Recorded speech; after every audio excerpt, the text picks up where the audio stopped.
À quel moment as-tu cessé de faire confiance à ton professeur? Je crois que tout a commencé ce matin d'automne, quand la lumière grise filtrait à travers les grandes vitres du lycée Saint-Exupéry. L'air sentait la craie humide et les feuilles brûlées. J'étais en terminale, obsédé par les concours d'entrée aux grandes écoles. Et puis, il y avait lui. Monsieur Delma. Professeur de philosophie.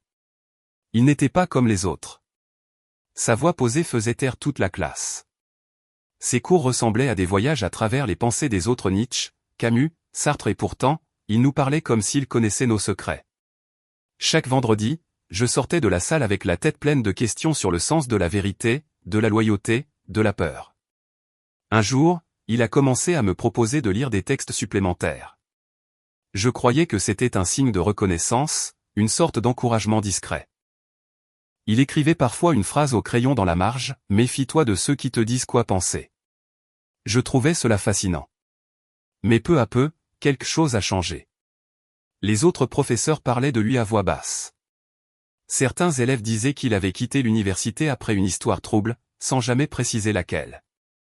Moi, je refusais d'écouter. J'avais confiance. Peut-être trop. Puis, il m'a confié des copies à corriger, pour m'entraîner. Il disait que j'avais un jugement sûr. Je passais mes soirées à cocher, souligner, comparer, tandis que mes propres révisions s'effondraient. Quand j'ai commencé à recevoir des notes identiques aux siennes, je me suis senti puissant. Et complice. C'est en février que j'ai compris.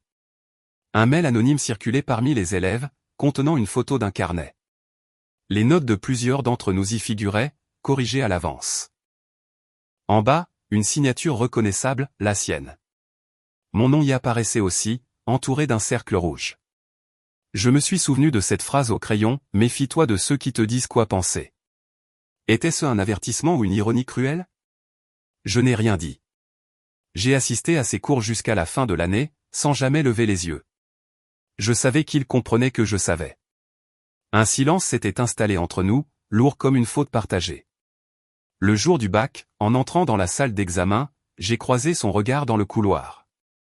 Il m'a simplement souri. Un sourire tranquille, presque bienveillant. C'est à cet instant précis, je crois, que j'ai cessé de lui faire confiance et que j'ai commencé, enfin, à penser par moi-même.